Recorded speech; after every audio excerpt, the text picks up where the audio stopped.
মহানবী সাল্লাহ সাল্লামের আগেও পৃথিবীতে অনেক নবী রাসূল এসেছিলেন। তাদের একজন হযরত মুসা আলাইহিস সালাম।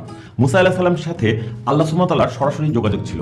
একবার আল্লাহ সুবহানাহু ওয়া তাআলা জানতে চাইলেন, মুসা বন্ধু আমার, তুমি আমার কাছে কি চাও? মুসা নবী বললেন, আল্লাহ আপনি তো সর্বশক্তিমান, আপনি যদি আমার জায়গায় থাকতেন আর আমি যদি আপনার জায়গায় থাকতাম, তাহলে আপনি আমার কাছে যেটা চাইতেন আমি ওইটা চাই।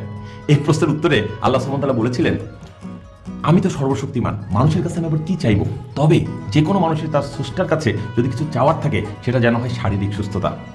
সুস্থতা স্রষ্টার সবচেয়ে বড় নিয়ামত, কিন্তু আমরা কেউ ততক্ষণ পর্যন্ত সুস্থতার গুরুত্ব অনুভব করি না যতক্ষণ পর্যন্ত নিজেরা অসুস্থ না হই। বর্তমান বাংলাদেশের স্বাস্থ্যের অবস্থা খুব ভয়াবহ। আপনাকে কিছু পরিসংখ্যান দিলে ব্যাপারটা বুঝতে পারবেন। বাংলাদেশে প্রতি 11 জনে একজন ডায়াবেটিসে ভুগছেন। বাংলাদেশের শতকরা 40% লোকের উচ্চ রক্তচাপে ভুগছে। বাংলাদেশে 10 লাখ লোক ক্যান্সারের সাথে লড়াই করছে। প্রতি বছর এই তালিকায় যুক্ত হচ্ছে আরও 2 লাখ মানুষ। বাংলাদেশে প্রতি বছর 60,000 মানুষের কিডনি ফেলিওর হয়ে যাচ্ছে। বাংলাদেশে এখন যত মহিলার আঙ্গুলে রিং পরানো আছে, তার চেয়ে বেশি পুরুষের হার্টের মধ্যে রিং পরানো আছে। এই তথ্যগুলো কি আসলে খুব সুখকর কিছু? মোটেও না। এই তথ্যগুলো কিন্তু আমাকে আপনাকে হিসেব করে বোঝানো হয়েছে, এবং আমরা যারা এই ভিডিওটা দেখছি এবং ভাবছি যাক আমি এসব রোগবালাই থেকে মুক্ত আছি, খুব বেশি দিন থাকা যাবে না। কারণ যেভাবে রোগবালাই বেড়ে যাচ্ছে, হাসপাতাল, ক্লিনিক, ডাক্তারের সংখ্যা দ্বিগুণ তিনগুণ করে কোনো লাভ হবে না। কারণ আসলে সমস্যা হাসপাতাল বা চিকিৎসা ব্যবস্থা নয়, সমস্যা আমাদের ভেতরে নিহিত। আমরা বর্তমানে যেভাবে চলছি, আমাদের যে লাইফস্টাইল, আমাদের যে খাদ্যাভ্যাস, সেটা যদি আমরা পরিবর্তন করতে না পারি, আমরা কখনোই সুস্থ জীবনযাপন করতে পারবো না। সবার আগে নিজেকে নিয়ন্ত্রণ করতে হবে, নিজের জিহ্বাটাকে নিয়ন্ত্রণ করতে হবে। আমরা মুখে মজা লাগে এমন খাবার এত বেশি করে খাই যে সেটা শরীরের আদৌ উপকার কিনা বা শরীরের কোনোভাবে কাজে লাগবে কিনা সেটা আমরা মনে রাখতে পারি না। আমরা অধিকাংশ খাবার খাই মুখের মজাটাকে প্রাধান্য দিয়ে, কিন্তু আসলে প্রাধান্য দেওয়া উচিত শরীরটাকে। মালয়েশিয়ার প্রেসিডেন্ট মাহাথির মোহাম্মদকে জিজ্ঞেস করা হয়েছিল যে স্যার আপনি 92 বছর বয়সে এত সুস্থ কিভাবে? উনি বলেছিলেন, আমি সারা জীবন একটা নিয়ম ফলো করে এসেছি, মুখে যে খাবারটা বেশি মজা লাগে সেটা আমি কম করে খাই। আর আমরা কি করি? যে খাবারটা মুখে বেশি মজা লাগে সেটা আরও বেশি করে খাই। এর ফলে আমরা দ্রুত অসুস্থ হয়ে পড়ছি। গবেষকরা বলছেন 10 ভাগ রোগের কারণ বংশগত, অর্থাৎ আপনার বাবার বা তার বাবার হয়তো একটা প্রবলেম ছিল যেটা জিনগতভাবে আপনার মধ্যে রয়ে গেছে, ফলে ওই সমস্যা আপনার বেশি হতে পারে। কিন্তু আমরা যে কারণে সবচেয়ে বেশি লোক অসুস্থ হয়ে পড়ছে সেটা হচ্ছে উল্টাপাল্টা খাদ্যাভ্যাস। আমাদের খাবারের পরিমাণ ঠিক নাই, খাবারের টাইমিং ঠিক নাই, খাবার নির্বাচন ঠিক নাই, খাবার খাওয়ার কৌশল ঠিক নাই। যদি কেউ এই নিয়মগুলো ঠিক করতে পারেন, তাহলে তিনি সুস্থতার অনেক কাছে থাকতে পারবেন। তার জীবনেও ডাক্তারের কাছে যাওয়া লাগবে না, কোনো হাসপাতালে রুগী হওয়া লাগবে না। কিন্তু আমরা এখন হরহামেশা রুগী হয়ে যাচ্ছি। আমাদের চারপাশে ওষুধের দোকানে কাস্টমাররা গিজ করে, ডাক্তারের ওষুধ লেখে, ফার্মাসিস্ট ওষুধ দেয়, আমরা নিজেরা সকাল বিকাল ইচ্ছা মতো ওষুধ খাই। আগে মুরব্বীদের বাড়িতে পানের বাটা থাকতো, এখন প্রত্যেকের বাসায় সেই জায়গাটা দখল করে নিয়েছে ওষুধের বাটা। প্রত্যেকের বাসার মধ্যে 500 থেকে 2,000 টাকার ওষুধ রয়েছে, যে ওষুধগুলো আমরা নিজেরাই কিনে রেখে দিয়েছি, প্রয়োজন হলে খাবো। আমরা কি জানি প্রত্যেকটা ওষুধের কোনো না কোনো পার্শ্ব প্রতিক্রিয়া আছে? ওষুধ হয়তো সাময়িক আমাদেরকে উপশম করে, কিন্তু ওষুধ কিন্তু রোগ মুক্তি করে না। রোগ মুক্তি হয় আপনার শরীরের নিজস্ব রোগ প্রতিরোধ ক্ষমতার কারণে। প্রিয় দর্শক, যারা এই অনুষ্ঠানটি দেখছেন তাদের সবার কাছে আমার বিনীত নিবেদন, আপনি যদি 6টা ডাক্তারকে ফলো করতে পারেন, 6 জন প্রাকৃতিক ডাক্তারকে ফলো করতে পারেন, তাহলে ভবিষ্যতে আপনাকে আর কখনোই দুনিয়ার ডাক্তার বা দুনিয়ার কোনো ড্রাগ অথবা দুনিয়ার কোনো ডায়াগনোসিস সেন্টার আপনাকে ছুতেও পারবে না। সুতরাং আমাদের উচিত প্রাকৃতিক নিয়ম ফলো করা।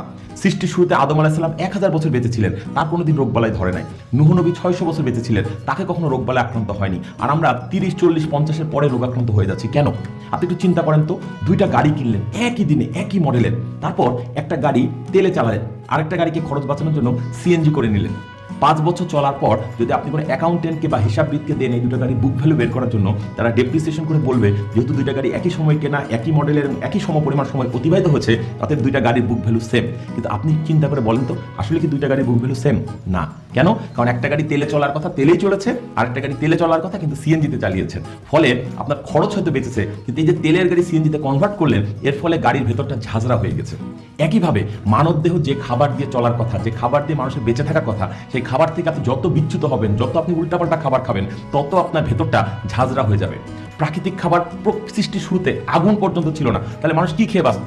প্রাকৃতিক খাবার খেয়ে বাঁচত, টাটকা খাবার খেয়ে বাঁচত। আর এখন আমরা প্রতিনিয়ত খাবারকে বিকৃত করতে করতে করতে করতে এমন একটা জায়গায় নিয়ে গেছি যে খাবার এখন আসলে মানুষকে বাঁচিয়েছে না, বরং মানুষকে প্রতিনিয়ত রোগাক্রান্ত করছে। পৃথিবীতে যত মানুষ এখন খেয়ে মারা যাচ্ছে, তার চেয়ে খুব কম মানুষ না খেয়ে মারা যায়। আমরা উল্টাপাল্টা খেয়ে আমাদের শরীরের 12টা বাজিয়ে ফেলছি। আমি আরেকটা তথ্য দিয়ে আপনাকে বোঝাতে চাই। আচ্ছা ধরা যাক 2টা গাড়ি আপনি কিনলেন, একই দিনে একই সাথে সিএনজি করলেন না, দুইটাই তেলে চালালেন, কিন্তু একটা গাড়িকে শুধু অফিসে যাওয়া এবং আসার কাজে ব্যবহার করলেন, অর্থাৎ দিনের মধ্যে আধা ঘন্টা থেকে 1 ঘন্টা চলে। আরেকটা গাড়ি উবারে দিয়ে দিলেন, পাঠাওয়ে দিয়ে দিলেন, অর্থাৎ 24 ঘন্টা গাড়িটা টোটো করে ঘুরছে। 5 বছর পর যদি দুইটা গাড়িকে আবার আপনি ভ্যালুয়েশন করেন, দুইটা ভ্যালুয়েশন কি সমান হবে? নিশ্চয় না। কেন? কারণ একটা গাড়ি তেলে চলছিল, ফলে সে এবং বিশ্রাম পাচ্ছিল, ফলে সেই গাড়ির কন্ডিশন অনেক ভালো থাকবে। আরেকটা গাড়ি তেলেই চলছিল, কিন্তু সে কোনো বিশ্রাম পায়নি, সে কন্টিনিউয়াস চলছে। এবার আপনি আসেন মানব দেহের দিকে। প্রকৃতিতে প্রত্যেকটা প্রাণী প্রাকৃতিক নিয়ম ফলো করে। প্রত্যেক প্রাণীর খাওয়ার একটা সময় আছে। যে প্রাণী দিনে খায় সে রাতে খায় না, যে রাতে খায় সে দিনে খায় না। আর মানুষ এমন এক প্রাণী, দিনেও খায় রাতেও খায়। মানুষের রোগ হবে না তো কার রোগ হবে? আমরা এই ভুলগুলো প্রতিনিয়ত করে যাচ্ছি। পৃথিবীতে অনেক প্রাণী আছে যারা যা সূর্যাস্তের পরে কখনো খাদ্য গ্রহণ করে না, আর আমরা দিনেও খাই রাতেও খাই। প্রাকৃতিক কিছু নিয়ম আছে। মহানবী সাল্লাল্লাহু আলাইহি ওয়াসাল্লাম বলে গেছেন, তোমার মেরুদণ্ডকে সোজা রাখতে শুধু যেটুকু খাবার প্রয়োজন শুধু সেইটুকু খাও। আর যদি বেশি খেতে মন চায় তাহলে পাকস্থলীকে 3 ভাগ করে 1 ভাগ পানি, 1 ভাগ খাবার এবং 1 ভাগ খালি রাখো। আর আমরা কি করি? এমন খাওয়া খাই, খাওয়ার পর আরো কিছু খাবার খাওয়ার জন্য অবশিষ্ট রয়ে যায়, ফলে আমাদের শরীরের মধ্যে রোগবালাই বাসা বেঁধে ফেলছে। আমাদের খাওয়ার পরিমাণ ঠিক নাই, খাবার টাইমিং ঠিক নাই, খাবার ঠিক। সবার আগে আপনি যদি সুস্থ থাকতে চান, আপনাকে 6 জন প্রাকৃতিক ডাক্তারের শরণাপন্ন হতে হবে। নাম্বার 1, আপনাকে অবশ্যই খাদ্যকে নিয়ন্ত্রণ করতে হবে। আপনাকে মিনিমাম খেয়ে ম্যাক্সিমাম সময় বাঁচতে হবে। প্রত্যেকটা মানুষের রিজিক নির্ধারিত। আপনি যদি বেশি পরিমাণ আগে খেয়ে ফেলেন, তাহলে আপনার জীবনে এমন একটা সময় আসতে পারে যখন আপনি পৃথিবীতে বেঁচে থাকবেন, কিন্তু অনেক খাবার আপনি আর খেতে পারবেন না ডাক্তারের নিষেধাজ্ঞার কারণে। সুতরাং খাবার খাওয়ার সময় পরিমিত খাবার খান।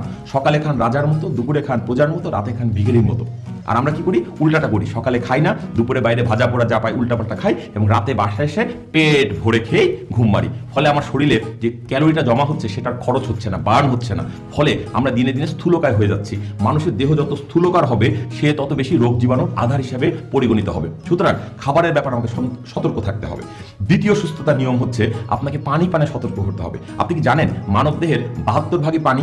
পৃথিবীর যেমন 3 ভাগ জল 1 ভাগ স্থল, অর্থাৎ পৃথিবীর বলা হয়ে থাকে 3 ভাগ জল 1 ভাগ স্থল, কিন্তু একেবারে অ্যাকুরেট হিসাব হচ্ছে পৃথিবীর 72 ভাগ পানি, বাকিটুকু মাটি। এই পৃথিবীর পানি মাটি রেশিওর সাথে মানব দেহের পানি মাটি রেশিওর সুন্দর সামঞ্জস্য রয়েছে। আপনি যদি পানি খাওয়াকে কন্ট্রোল করতে পারেন, পানি খাওয়ার সঠিক নিয়ম মানতে পারেন, আপনার শরীর অনেক বেশি সুস্থ থাকবে। কিন্তু আমাদের দেশে 99% লোক জানে না কিভাবে সঠিক নিয়মে পানি খেতে হয়। পানি পানের প্রথম নিয়ম, যখনই পানি খাবেন অবশ্যই এক জায়গায় বসে পানি পান করবেন। দাঁড়িয়ে পানি পান করতে 1400 বছর আগে মহানবী সাল্লাল্লাহু আলাইহি ওয়াসাল্লাম নিষেধ করে গেছেন।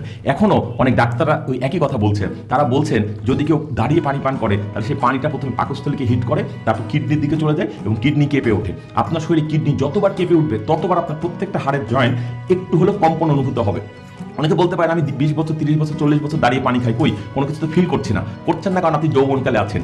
শরীরের নাম মহাশয়, যাহাই হয় তাহাই হয়, কিন্তু আস্তে আস্তে যখন আপনার বার্ধক্যের দিকে আগাবে তখন আপনার শরীরে নানা রোগ বালাই দেখা দেবে। সো পানি কখনো দাঁড়িয়ে পান করবেন না। নাম্বার 2, পানি কখনো একবারে গিলে খাবেন না।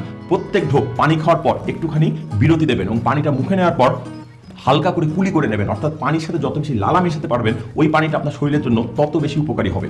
এবং পানি খাওয়ার সময় অনেক সময় পানিটা গেলার পর নাক দিয়ে শ্বাস বেরোয় এবং সেই শ্বাসটা পানির মধ্যে পড়ে। খবরদার পানিতে যেন ওই শ্বাসটা না পড়ে, কারণ শ্বাসটা যদি পানিতে পড়ে তাহলে পানিটা বিষাক্ত হয়ে যায়। সুতরাং আমাদেরকে পানি পানের ব্যাপারে অনেক বেশি সতর্ক থাকতে হবে। 3 নম্বর, প্রত্যেকটা মানুষকে কমপক্ষে 6 থেকে 8 ঘন্টা ঘুমাতে হবে। মানব দেহকে অফুরন্ত শক্তি দেওয়া হয়েছে, অফুরন্ত কাজের ক্ষমতা দেওয়া হয়েছে, কিন্তু মানব দেহের আবার কিছু সীমাবদ্ধতাও আছে। মানুষ টানা লম্বা কাজ করতে পারে না। আপনি কি জানেন একজন মানুষ 20 দিন পর্যন্ত না খেয়ে বেঁচে থাকতে পারে, 7 থেকে 10 দিন পর্যন্ত পানি ছাড়া বেঁচে থাকতে পারে, কিন্তু 72 ঘন্টা টানা না ঘুমালে কোনো মানুষের পক্ষে বেঁচে থাকা সম্ভব নয়। সুতরাং আমাদেরকে পর্যাপ্ত ঘুমাতে হবে এবং এই ঘুমটা হতে হবে early to bed early to rise makes the man healthy and wise. মহানবী সাল্লাল্লাহু আলাইহি ওয়াসাল্লাম মাগরিবের নামাজ পড়ে রাতের খাবার খেয়ে ফেলতেন এবং এশার নামাজ পড়ার পর উনি জেগে থাকা পছন্দ করতেন না। যদি জেগে থাকতেনও কারোর সাথে কথাই বলতেন না, কারণ এই সময় আমাদের শরীরের মধ্যে কিছু হরমোন সিক্রেশন হয়। মানবদের মধ্যে এমন কিছু হরমোন আছে যেটা সিক্রেশন হওয়ার জন্য 3টা শর্ত প্রযোজ্য। নাম্বার 1, সময়টা হতে হবে মধ্যরাত। দ্বিতীয়ত, লোকটাকে বা মানুষটাকে ঘুমিয়ে থাকতে হবে। তৃতীয়ত, ওই সময়টা মানুষকে এমন জায়গায় ঘুমিয়ে থাকতে হবে যেখানে কোনো আলো জ্বলতে পারবে না। অথচ আমাদের দেখেন আমরা দিনের পর দিন রাত জাগি, রাত জেগে আমরা টিভিতে সিরিয়াল দেখি, আমরা রাতের বেলা আলো জ্বালিয়ে অনেক কিছু করি। এজ এ রেজাল্ট আমাদের শরীরে হরমোনগুলো সিক্রেশন হয় না। এটা একদিন দুদিন না হলে কোনো সমস্যা নাই, কিন্তু ব্যাপারটা যখন দিনের পর দিন, মাসের পর মাস, বছরের পর বছর ঘটতে থাকবে তখন মানবদেহের ভিতরে পুরা ওলটপালট হয়ে যায়, তখন মানুষের স্বাভাবিক কর্মপ্রক্রিয়া ব্যাহত হয়। এবং আজকাল যদি আপনি খেয়াল করে দেখেন আমাদের সমাজে প্রতিবন্ধী শিশুর সংখ্যা বেড়ে যাচ্ছে।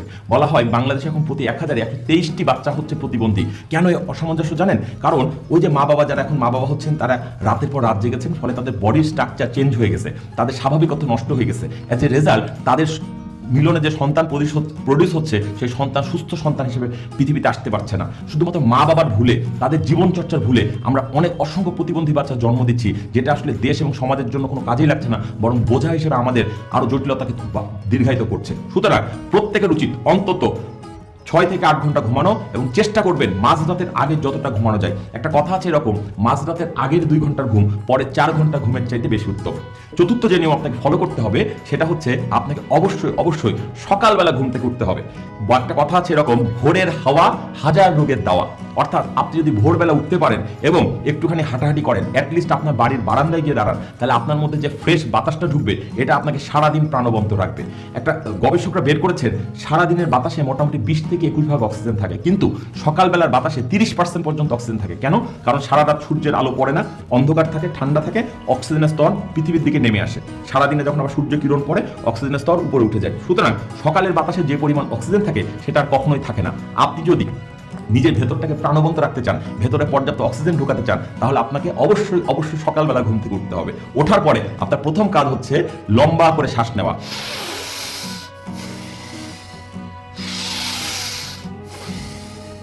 প্রথমে নাক দিয়ে নেবেন, নাক দিয়ে ছাড়বেন, তারপরে নাক দিয়ে নেবেন, মুখ দিয়ে ছাড়বেন।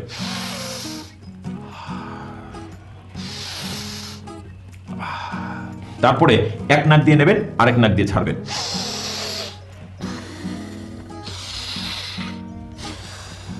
আপনি যদি সারাদিন তো এই কাজটা করবেনই, সকালবেলা ঘুম থেকে উঠে এই কাজটা কয়েকবার করতে পারেন, তাহলে আপনার ভেতরে যে পরিমাণ অক্সিজেন জমা হবে সেটা আপনাকে সারাদিন প্রাণবন্ত রাখবে। পঞ্চমত, আপনাকে সকালবেলা অবশ্যই একটুখানি হাঁটতে হবে এবং হালকা দৌড়াতে হবে। কেন? কারণ আমরা সাধারণত জিমে গিয়ে যে ব্যায়াম করি, আমাদের মাসুলের ব্যায়াম করি, এগুলো বহিরঙ্গের ব্যায়াম। আমাদের বহিরঙ্গের ব্যায়াম প্রয়োজন আছে, বাট এই অঙ্গগুলো ছাড়াও কিন্তু একটা মানুষ বেঁচে থাকতে পারে। মানুষ যে অঙ্গগুলো ছাড়া বেঁচে থাকতে পারে না সেটা হচ্ছে তার ভেতরের অঙ্গ, যেমন তার হার্ট, লিভার, কিডনি ইত্যাদি। এই অঙ্গের ব্যায়ামের কথা কি কখনো ভেবেছেন?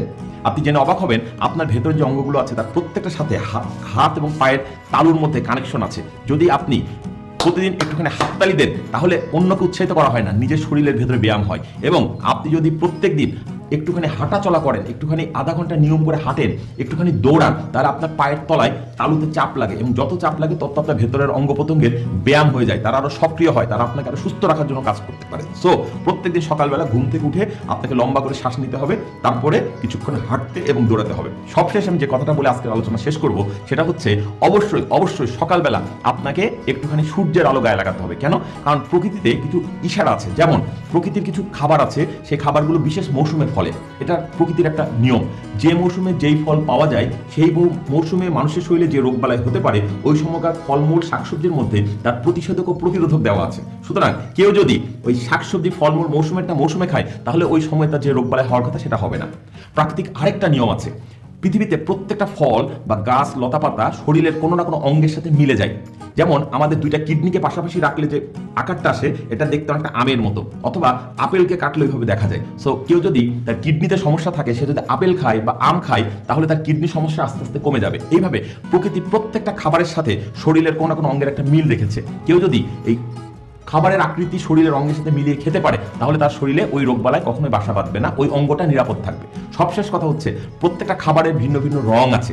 কেউ যদি রং মিলিয়ে খাবার খেতে পারে, যেমন ধরেন আপনার রক্ত স্বল্পতায় ভুগছেন, আপনি যদি লাল শাক খান, আপনি যদি ডালিম বা আনার খান, তাহলে আপনার শরীরে রক্তের স্বল্পতা কমে যাবে। আপনার যদি হাড়ে কোনো সমস্যা থাকে, হাড়ের রং কঙ্কালের রং হচ্ছে সাদা, যদি আপনি সাদা রঙের খাবার যেমন দুধ খান, ডিমের সাদা অংশ খান, মূলা খান, তাহলে আপনার হাড়ের সাদা অংশ ক্যালসিয়ামের ঘাটতি পূরণ হবে। এই যে নিয়মগুলো বললাম, প্রকৃতির সময় বুঝে খাওয়া, আকৃতি বুঝে খাওয়া এবং রং দেখে খাওয়া, এইটা মেনে চলার পরেও আপনার শরীরে প্রয়োজনীয় পুষ্টি যোগান হবে না যদি ভিটামিন ডি একটা ব্রিজ না করে দিতে পারে। অর্থাৎ এই খাবারগুলো খেতে হবে, প্লাস আপনার শরীরের মধ্যে ভিটামিন ডি উপস্থিতি থাকতে হবে, যে ডি এই খাবারের পুষ্টিটাকে শরীরের কাজে লাগাবে। প্রশ্ন হচ্ছে ভিটামিন ডি কোন খাবারে পাওয়া যায়?